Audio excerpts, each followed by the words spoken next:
Kembali di Kompas Petang bersama saya Cindy Sistiarani. Saudara Menteri Agraria dan Tata Ruang Sofyan Djalil meminta kepolisian untuk menangkap mafia tanah yang mengancam mantan Wakil Menteri Luar Negeri Dino Patijalal.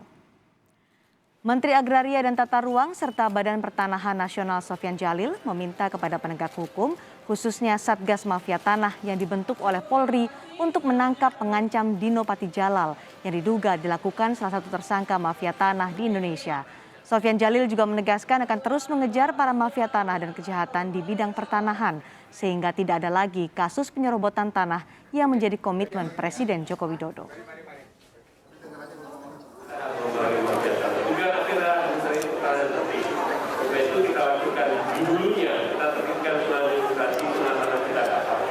Di hilirnya kalau ada sengketa yang kita selesaikan, kalau ada mafia tanah nanti dibantu oleh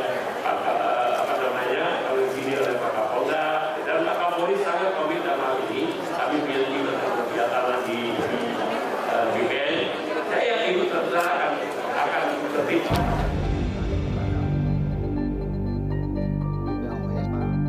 Polda Metro Jaya memastikan akan memberikan pengamanan kepada Dino Patijalal setelah mendapatkan ancaman pembunuhan yang diduga dari salah satu kelompok tersangka mafia tanah. Mantan Wakil Menteri Luar Negeri Dino Patijalal diancam akan dihabisi oleh kelompok mafia tanah yang dibongkar oleh Dino beberapa waktu lalu. Polisi menyebut telah mendengar rekaman suara berisi ancaman dari pelaku dan akan menyelidiki identitas kelompok mafia tanah ini. Akan memberikan perlindungan tentunya ya kepada Bapak Dino terkait hal ini. Dan tadi siang pun saya sudah berkomunikasi melalui WA dengan Pak Dino Patijalal ya terkait dengan adanya rekaman dari saudara Topan seolah-olah memberikan instruksi kepada seseorang yang bersifat ancaman dan juga mengancam jiwa daripada Pak Dino Patijalal. Saya sudah berkomunikasi tadi siang, saya sudah menyampaikan bahwa Polda Metro Jaya akan merespon hal ini dengan sungguh-sungguh, artinya akan memberikan perlindungan dan pengamanan kepada Bapak Dino Patijalal. Dino Patijalal mengaku mendapat ancaman dari salah satu tersangka kasus mafia tanah di mana sang ibu menjadi salah satu korbannya. Sebelumnya, polisi juga telah menetapkan 15 orang sebagai tersangka dalam kasus mafia tanah dengan korban ibu dari Dino Patijalal. Tim Liputan, Kompas TV.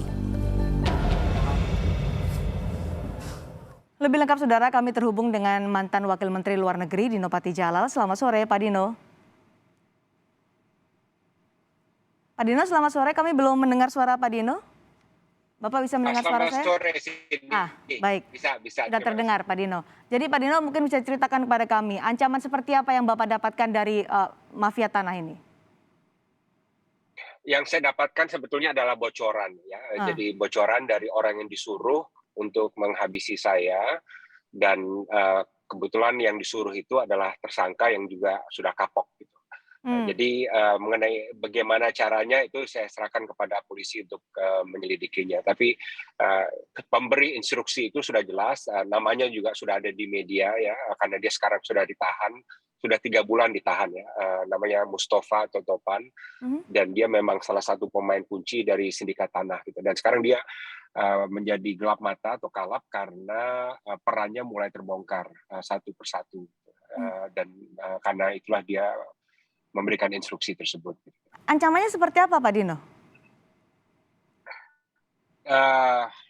Yang jelas ancaman untuk menghabisi saya dan dia akan bayar berapapun biayanya.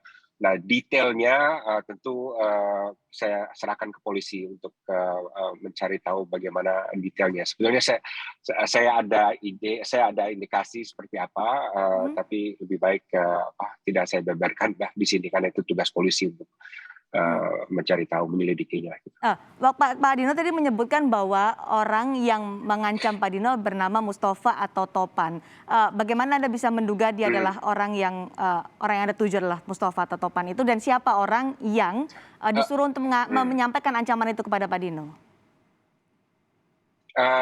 Jadi itu adalah suara dari Topan dan itu dinyatakan oleh orang yang diberikan instruksi, namanya Agus Gunawan. Dia sekarang sudah di LP Cipinang ya.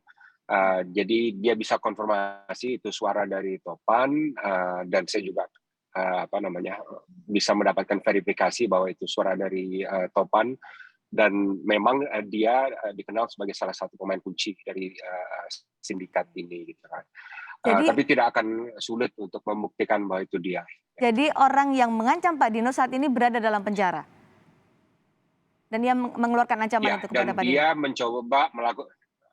Iya, dia jadi sudah merasakan bui dan mungkin udah nggak betah di sana. Jadi berbagai hal ini dikomunikasikan dari penjara gitu ya, dan tentu kan banyak cara untuk berkomunikasi dengan pihak-pihak tertentu dari penjara. Setelah ada ancaman yang ditujukan kepada Pak Dino, Pak Dino sudah melaporkan kepada kepolisian soal ini. Apakah akan meminta perlindungan juga kepada LPSK? LPSK sudah menghubungi saya, dan kalau ada yang mendengar dari LPSK, terima kasih. Pada saat ini saya sedang liburan keluarga di luar kota, tapi jujurnya sih saya bukan tipe orang yang suka dikawal ya. Saya dulu nggak punya ajudan, nggak suka bawa pengawal, dan saya serahkan kepada Allah ya. Dan saya yakin juga pemberitaan ini langkah preventif, ya, preemptif, dalam arti dengan adanya berita ini siapapun yang disuruh akan berpikir dua kali. Jadi kalau orang yang kemarin disuruh udah membocorkan, insya Allah kalau dia nyuruh orang lain juga akan keder juga. Karena mereka nggak berani langsung, mereka nggak berani ngancam saya langsung, ya kan? Mereka beraninya itu secara rahasia melalui pihak ketiga menyuruh orang, dan alhamdulillah terbongkar. Gitu ya. Jadi benar-benar saya terima kasih juga pada Polda yang begitu cepat bereaksi, tapi ini indikasi bahwa mereka ini benar-benar di luar kontrol ya, dan sangat berani untuk dan cukup nekat gitu, right?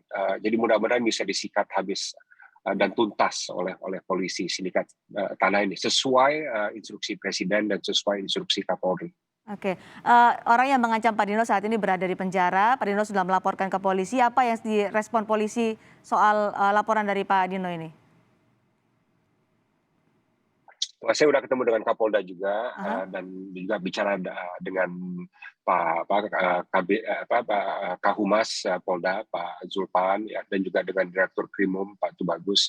Mereka tentu semuanya menyikapi dengan serius, karena bagi tersangka yang setelah tertahan mencoba menghabisi korbannya, itu suatu hal yang luar biasa dan tidak bisa ditolerir dalam hukum Indonesia. Ya. Jadi saya serahkan kepada polisi, saya serahkan kepada hukum Indonesia, dan saya juga katakan kepada polisi, Pak, kasus saya ini menjadi ukuran bagi masyarakat terhadap keberhasilan melawan sindikat tanah. Kalau saya kalah atau kalau saya luka atau apa, berarti kita semua kalah, karena orang bilang kasus Pak Dino Jalal jadi ukurannya, ukuran keberhasilan pemerintah dan aparat. Pak Dino bisa memperkirakan tidak kenapa sampai akhirnya orang ini yang bernama Mustafa Tetopan ini sampai mengeluarkan ancaman kepada Pak Dino setelah ia dalam penjara menjadi seorang tersangka kemudian terdakwa ya?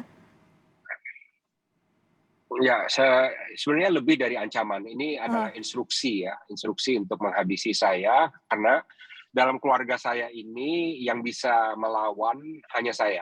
Jadi ibu sama ayah saya udah tua ya, udah 80 tahunan ya. Adik saya di luar negeri ya, dan kakak saya juga tidak bisa ngurus ya. Jadi hanya saya yang bisa maju dan melawan sindikat tanah. Jadi kalau saya terus nggak berhenti membongkar kasus ini, jadi orang-orang yang selama ini lolos ya seperti Topan, mereka benar-benar merasa terancam. Jadi menurut logika mereka, satu-satunya cara untuk menghentikan pengejaran terhadap mereka ya saya dihabisi. Ya, kalau saya dihabisi, satu-satunya orang yang ngejar juga akan hilang, dan mungkin perkiraan mereka, kasus mereka juga akan aman. Dan itu yang saya akan lawan dengan segenap hati agar tidak sampai terjadi. Ancaman ini hanya kepada Pak Dino atau kepada keluarga Pak Dino juga? Hanya pada saya. pada saya dan sangat spesifik pada saya karena mereka tahu saya satu-satunya yang mengurus properti ibu saya ini dan yang secara agresif maju ke jaksa, maju ke polisi, maju ke media dan lain sebagainya gitu. Tapi saya juga ingin Cindy agar masyarakat tahu jangan takut melawan sindikat tanah ya. Walaupun mereka banyak akal, banyak koneksi, banyak segala macam, ya, jangan takut. Kalau Anda merasa dirugikan, lihat kasus saya tidak pernah menyerah. Keadilan akan menanti Anda gitu di depan. Pak Dino sudah bertemu dengan Kapolda Metro Jaya, sudah melaporkan kepada polisi. Perlindungan atau tindakan seperti apa yang Pak Dino harapkan dari polisi terhadap orang yang mengancam Pak Dino soal mafia tanah ini? Karena ini pun masih dalam penjara ya. Kalau perlindungan, iya, jadi perlindungan seperti yang saya katakan tadi, saya tidak biasa dikawal. Jadi saya hanya berharap pada lindungan Allah. Ya.